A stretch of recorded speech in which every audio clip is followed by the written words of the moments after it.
Mama, I want more toy. Hello everyone, welcome back to the channel. My name is TFP Freckles, and today we are talking about Transformers Reactivate Bumblebee.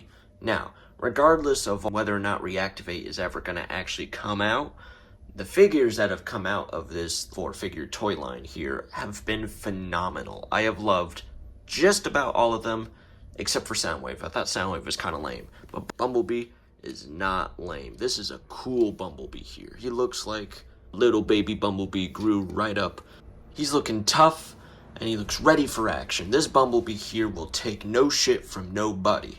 I mean, just look at this, Mad Max aesthetic. He looks like he's been in the wasteland for a few years here with the headlights, acting as like a perfect little... It fills your imagination, makes you think, oh, his shoulders are going to be the front of his car if this was like in a movie or something like that. Or the legs here, where it's both wheels, makes you think, oh, does he have an extra wheel? Where does the wheels go? How are they moving across his body? It's incredibly creative, and I think this is an incredibly fun figure.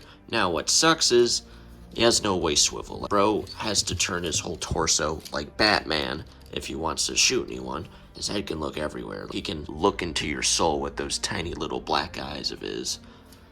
Then, of course, like I mentioned, the two little hand cannons. They're cute. I like them. I think they're pretty nice.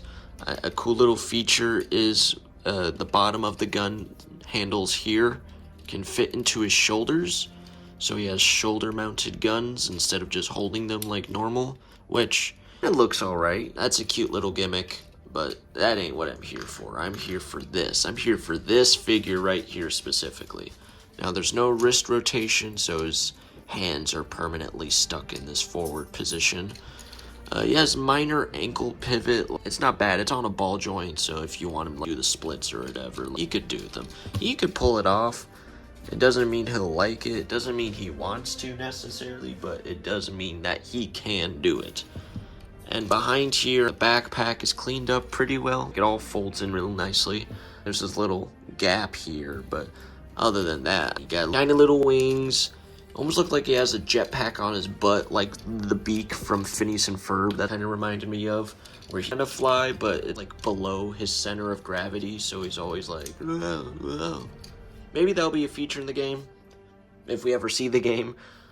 But overall, this is a very fun figure. I think this is very nice, very clean aesthetic. It's not that Bayverse puppy dog-eyed look that he has. Really clean silver face here. I do enjoy the engraved Autobot logo on his chest. I thought that was very cool.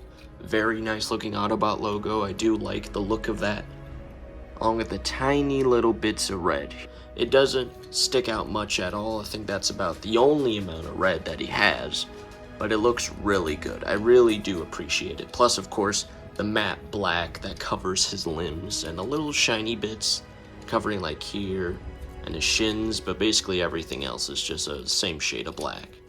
And the yellow that they use is a really nice yellow. Like, I'm not sure if the camera will pick it up really well, but it's very much like a soft shady. Like, Bumblebee is known for his bright, almost neon yellow, and this is not that. It's like a off-color yellow, where almost like American cheese slices, you know what I mean? Where it's a satisfying yellow to look at. It doesn't look sickly, it's not eye-gouging, plus it matches like a lot of other yellow characters where you look at the different shades and it's like night and day in terms of how accurate it looks. Like his arm to his chest to his back, completely different shades. But here, it all looks like one cohesive shade of yellow, and it is awesome. I love it. I think it is very cool. Now, Bumblebee here really is a transform. I mean, you saw how tall he was. You saw how intimidating almost he was. How strapping and youthful he was. He wasn't your little baby bot here. He was a full-grown young man. He was ready to go into adulthood,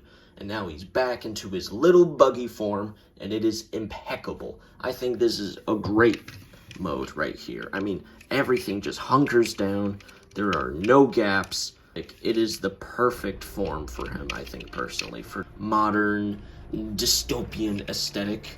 You got all this paint here. Like, that's a lot of what the black is. It almost reminds me of like replaced parts or like purposefully painted over so that it's not quite as bright of a yellow.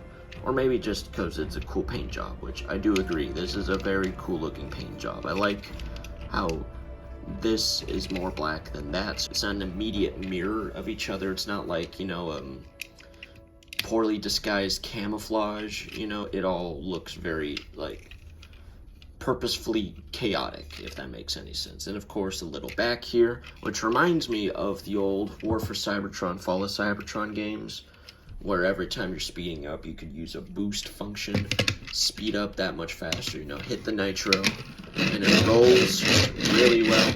I think it rolls perfectly, in my opinion. Very satisfying to roll, very loud, very in your face. Kind of like this front here, like it looks like it's being protected from the sand or sun or whatever it is. You know, it just can't have a normal windshield. You can't just look out the front of your car. You have to protect yourself. That's what it's essentially saying.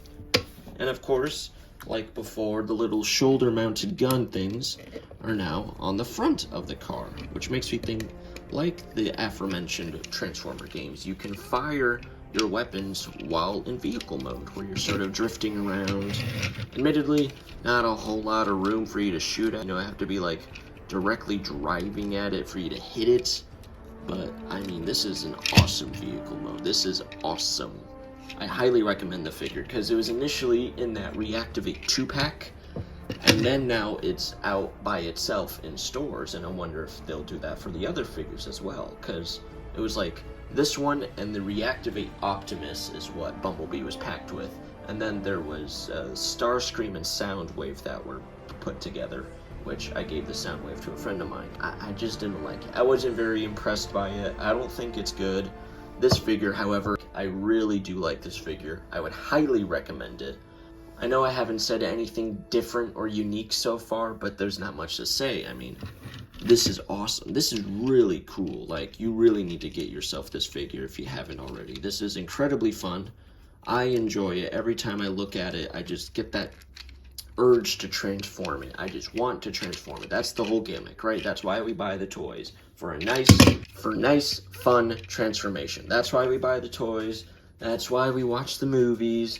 That's why we look at the games. That's why we do anything. You know what? Enjoy these TV shows or hate on them or read the comic books or not read the comic books. It's because of these toys here. We love the toys. I love this figure, and I hope you have a great day.